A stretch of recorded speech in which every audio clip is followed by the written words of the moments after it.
पार्वती बोली, प्रभु आप सदा राम राम का जप करते हैं। आप स्वयं ब्रह्म हैं, सर्वज्ञ हैं, स्वयं ईश्वर के ईश्वर हैं, फिर भी आप किसी और के नाम का जप क्यों करते हैं? मैंने सुना है आप कहते हैं मनुष्य केवल राम नाम जपे, बाकी सब राम करेंगे। इस वाक्य का अर्थ क्या है नाथ? क्या इतना सरल है कि केवल नाम जपने से सब कार्य सिद्ध हो जाएंगे?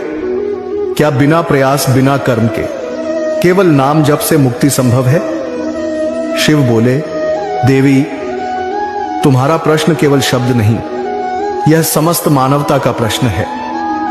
हर युग में हर जीव यह जानना चाहता है, क्या नाम मात्र से सब कुछ हो सकता है? सुनो पार्वती, राम नाम कोई सामान्य नाम नहीं है।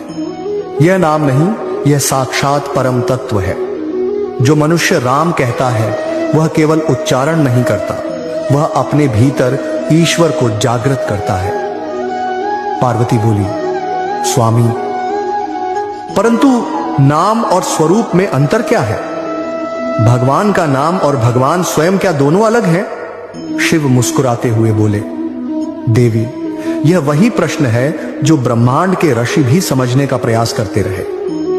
नाम वह ध्वनि है जो निराकार को साकार करती है।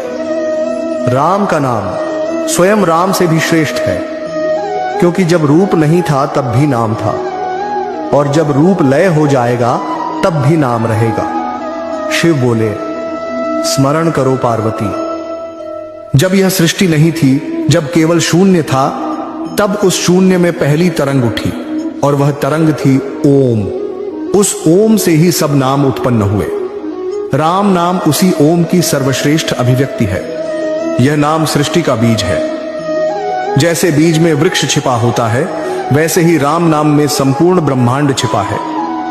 पार्वती बोली, यदि राम नाम इतना ही महान है तो क्या केवल जप करने से मनुष्य के सारे दुहक मिट जाते हैं? शिव बोले, देवी मनुष्य को केवल जप करना नहीं है, उसे भाव से जपना है, शब्द से नहीं, हृदय से।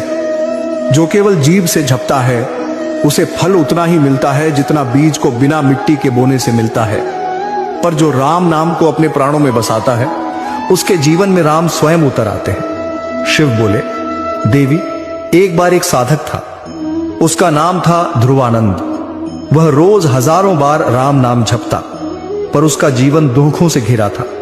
एक दिन उसने क्रोधित होकर कहा, प्रभु मैं रोज तुम्हारा नाम जपता हूं, फिर भी सुख क्यों नहीं मिलता? तभी आकाश से एक स्वर आया, तू केवल नाम जपता है पर मुझे बुलाता नहीं। ध्रुवानंद चौंक गया। वह बोला, क्या अंतर है प्रभु? स्वर उत्तर देता है, जब तू राम कहता है केवल गिनती पूरी करने के लिए तो वह शब्द है, पर जब तू राम कहता है प्रेम और समर्पण से तो वह राम स्वयं बन जाता है। उस दिन से ध्रुवानंद ने जपना बंद नहीं किया, पर अब वह हर बार आंसुओं से जपता। धीरे धीरे उसके जीवन के सभी संकट दूर हो गए। देवी यही है राम नाम का रहस्य। पार्वती बोली, तो अर्थ यह हुआ प्रभु, मनुष्य को केवल जप नहीं करना बल्कि अपने भावों को भी शुद्ध करना है। शिव बोले, सही कहा पार्वती, नाम जप ही तो साधना का सबसे सरल मार्ग है, परंतु यह तभी फलदायक होता है जब हृदय में अहंकार न हो। देखो, जैसे कोई बीमार व्यक्ति केवल दवा देखकर नहीं बल्कि दवा खाकर स्वस्थ होता है, वैसे ही मनुष्य केवल नाम देखकर नहीं बल्कि नाम में विलीन होकर मुक्ति पाता है। शिव बोले, इसीलिए मैं कहता हूं, मनुष्य केवल राम नाम जपे, बाकी सब राम करेंगे।